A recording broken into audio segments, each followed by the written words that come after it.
Mr. President, Can we follow up on the Thank you, Mr. President. The criticism that I've seen, and I'm sure you've seen, regarding Elon Musk and your big, beautiful bill, what's your reaction to that? Do you think it in any way hurts passage in the Senate, which, of course, what is you're seeking? Well, look, you know, I've always liked Elon, and it's always very surprised. You saw the words he had for me, the words of, and he hasn't said anything about me that's bad. I'd rather have him criticize me than the bill, because the bill is incredible. It's the biggest cut in the history of our country. We've never cut. It's about 1.6 trillion in cuts. It's the biggest tax cut, you would say. All of the things that we're doing, nobody's ever seen anything like it. And, you know, Elon's upset because we took the EV mandate, and, you know, which was a lot of money for electric vehicles.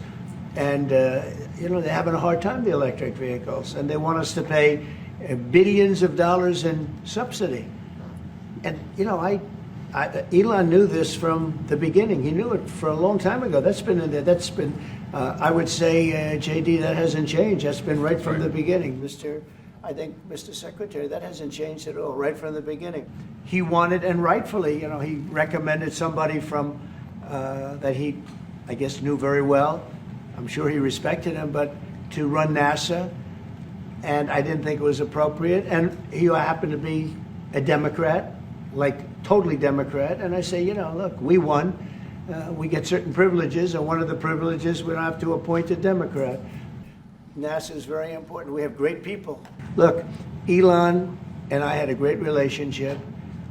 I don't know if we're well anymore. I was surprised because you were here. Everybody in this room practically was here as we had a wonderful send-off. He said wonderful things about me. You couldn't have nicer. Said the best things.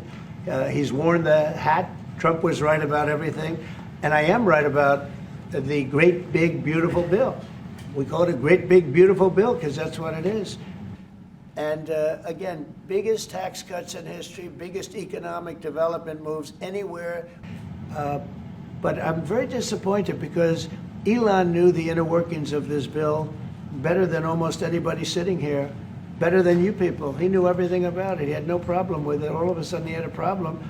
And he only developed the problem when he found out that we're going to have to cut the EV mandate, because that's billions and billions of dollars. And it really is unfair. We want to have cars of all types. Electric, we want to have electric, but we want to have a gasoline, combustion. We want to have different. We want to have hybrids. We want to have all. We want to be able to sell everything. And when that was cut, and Congress wanted to cut it, and if you saw the statements he made about me, which I'm sure you can get very easily, it's very fresh on tape, he said the most beautiful things about me. And he hasn't said bad about me personally, but I'm sure that'll be next. But I'm very disappointed in Elon. I've helped Elon a lot. Mr. President, I just want to clarify, did he raise any of these concerns with you privately before he raised them publicly? And this is the guy you put in charge of cutting spending. Should people not take him seriously about spending now? Are you saying this is all sour grapes? No, he worked hard and he did a good job. And I'll be honest, I think he misses the place. I think he got out there and all of a sudden he wasn't in this beautiful Oval Office, and he's got nice offices too.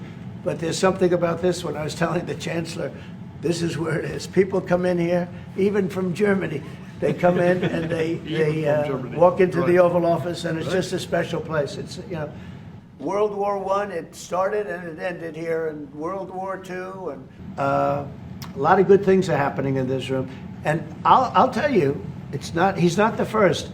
People leave my administration and they love us. And then at some point they miss it so badly, and some of them embrace it and some of them actually become hostile. I don't know what it is. It's sort of Trump Derangement Syndrome, I guess they call it, but we have it with others too. They leave and they wake up in the morning and the glamour's gone, the whole world is different, and they become hostile.